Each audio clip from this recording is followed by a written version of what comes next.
I don't want to go into tons of details. You need to know that for the last 7 years I have not been at home. And during this time my 2 brothers and sisters were still living there. While I was at home, our stepfather abused us mentally and physically. We lived in crappy houses that were covered in real garbage, including animal feces, absolutely everywhere. I haven't heard from my little sister since May. I'm pretty sure she was told to cut contact with all of us. We are her older siblings. My second sister, after my younger sister, is overweight and has spinal problems and has to diet and see a specialist she is not taken to. I told the social worker that I wanted to check on them because they were in a sorry state and because I'm not sure if there is still any physical or psychological abuse going on in the house. This genuinely worries me. I told them what happened to us, hitting walls, throwing things at us, swearing, belittling our character, etc. And told them repeatedly that I really just want to know what my younger brothers and sisters are not the same living conditions as they were.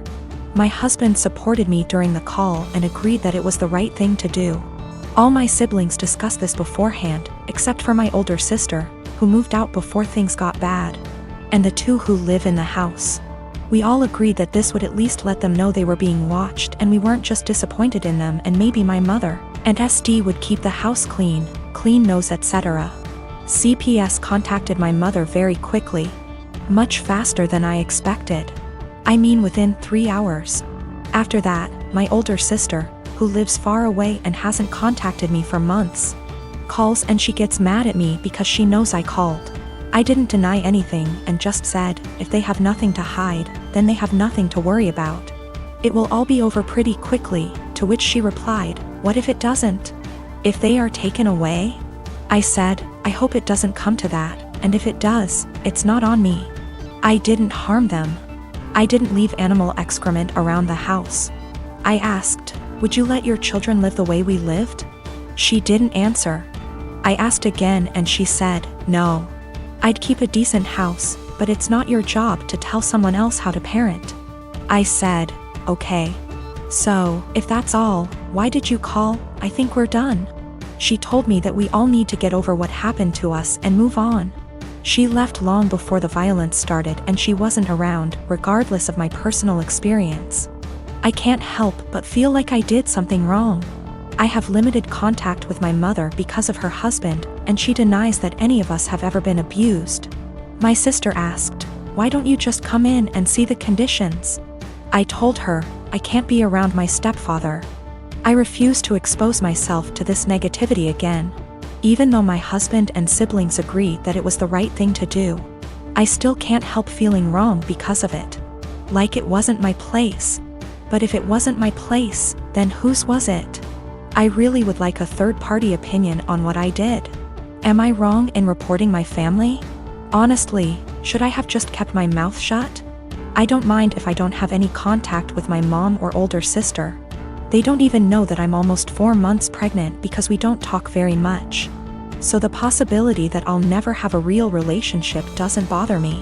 What worries me is that I don't know if I was right. I called my mother's CPS based on previous experiences of psychological and physical abuse by our stepfather. I have not heard anything from my younger brothers and sisters for a long time, because communication was interrupted. We lived in appalling conditions. There were animal feces, rubbish and mess everywhere. We were beaten, things were thrown at us, etc. I told the police that I was not sure if something was going on for sure because, again, no contact. But I wanted them to check on my siblings. Was I completely out of sorts? I've got cerebral palsy that affects both my legs and one arm. That's my official diagnosis, but what you really see is I walk with a limp. I'm a software developer, so job-wise, I don't have any issues. I knew when I was a kid that using my brain is the best way for me to survive on my own without relying on other people. I haven't had the chance to get my driver's license, but according to therapists and doctors that shouldn't be an issue. That's the background about me. My girlfriend and I have been together for a year. We met back in April 2020 of last year and we decided to get together in May 2020. I told her about my disability before then, but she wanted to try and make it work. We video call on Discord every day, almost always when we're awake, and recently we've been going on dates. She's more than happy to lend me an arm, and she notices things about me that even I miss myself. Outside of my family, she's the most loving and caring person I know, and she's my motivation to do better and improve myself. Honestly, I never thought I could find someone I trusted enough to share my more negative thoughts and problems. I always tried to seem happy so I don't worry others. The emotional support she gives me is really irreplaceable. The problem is scared that, in the future, she will have to take care of me, or most of the work will fall onto her. To make matters worse, her mom has been telling her for the past few weeks to break up with me because she can find better, and she doesn't want her to have the burden of caring for me. She's also really afraid that I will get arthritis early due to my cerebral palsy, and if that happens, a lot is going to be on her. I've tried doing things like stretches and exercises to maintain and improve my muscle tone, but she is still afraid I'll get worse. I'm an introvert, I don't know a lot of people, and honestly, I don't even know the options I've got to look at. I want to prove that I can be independent and that if things do go wrong, it won't just be on her. I'm in Ontario, Canada. Are there things I can look into and do to assist with my disability, or things I can look into so if things do go wrong, I won't be a burden on her? I'm at the end of my wits. I've never really hated my disability, but I've always kept myself going by tempering my expectations and thinking, my disability is going to make it really hard to find someone, and she's the first person to make me feel like, yeah, it doesn't matter. I want to do anything to show her that I won't hold her back in the future, but I'm out of ideas. Is there anything I can do? I don't want to worry anyone I'm with these issues, but I'm at the end of my wits. I don't even know if my relationship is lost, but I don't want this to happen again, and I want to know what I can do myself so I can reassure my partner, so they know I won't hold them back in the future. I don't know if there are things I can look into to better plan my future so it's not a concern for my partner. The worst part is, I've always thought my disability doesn't matter. But with all of this happening, it's really hard to convince myself otherwise. My family is Indian American, but I like to think I am pretty progressive. I have a son and a daughter. My daughter has started to become a tomboy over the last 2 years, despises feminine clothing and style. While it has definitely been an adjustment in my perception, I have always tried to be as supportive as possible, and have let her pick her own clothings, only eliminating anything that was graphic or inappropriate. However, my niece was getting married in a traditional, big Indian wedding. While generally all the girls would be wearing formal lehengas, Indian traditional dresses, I dropped it after asking my daughter if she wanted to wear that, and she said no. Only mentioned it once because she really looks up to my niece and I did not want her to feel left out. When I asked her what she wanted to wear, she said that should wear a t-shirt and slacks. But I insisted that she wear a formal clothing of her choice, whether it was a suit, a dress, or traditional Indian clothing. This was black tie event. I was making my son wear a formal suit. Everyone was going to be dressed to the nines. I was going to get my son a new suit tailored for the event, and I insisted that she come with and pick a fabric and suit style as well. It could be to her desire, as long as it was appropriate. Like a very typical men's suit or feminine twist like what Zendaya wears. She got angry and said I was constricting her expression.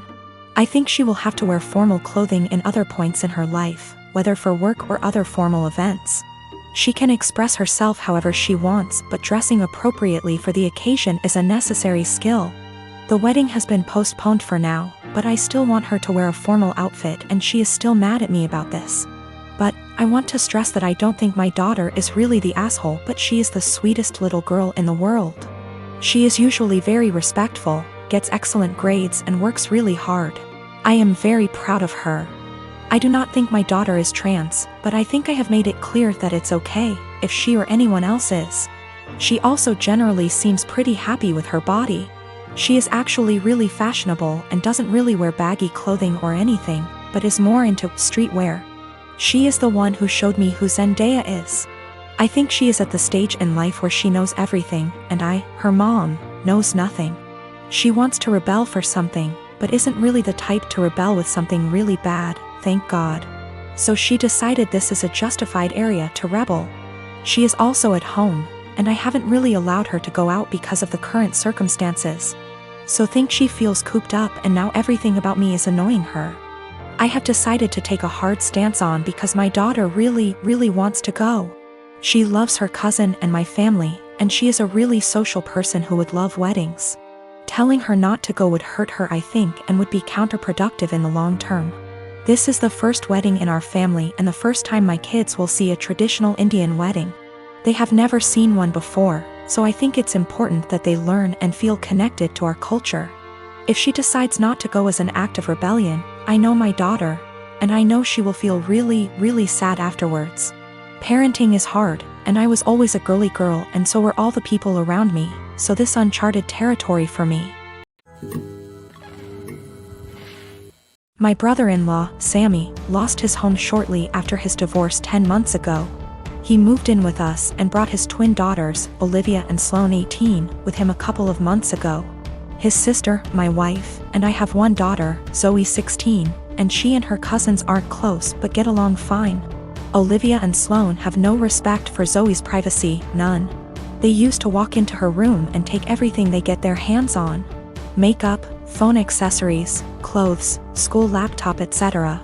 Zoe complained a lot, and I've already asked the girls to respect Zoe's privacy and stop taking things.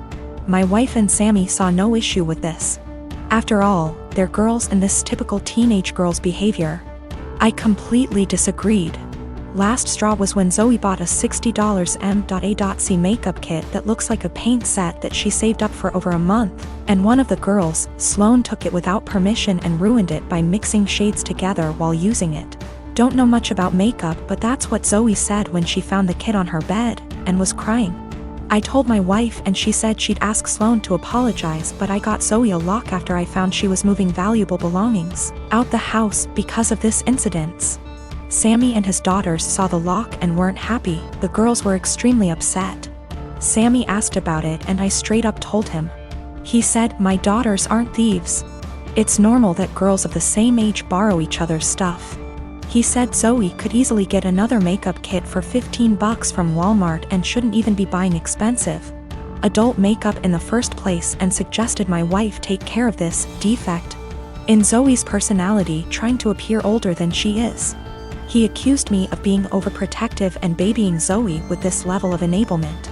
I told him this between me and my wife, but she shamed me for putting a lock on Zoe's door for her cousins to see and preventing them from spending time with her, saying I was supposed to treat them like daughters.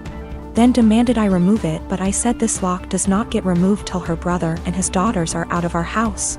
She got mad I was implying we kick them out and said her family'll hate me for this.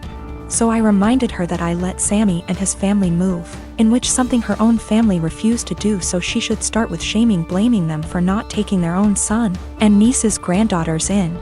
If it wasn't for her family's unwillingness to help, we wouldn't be dealing with this much disturbance at home. Everyone's been giving me and Zoe silent treatment, and my wife is very much upset over this.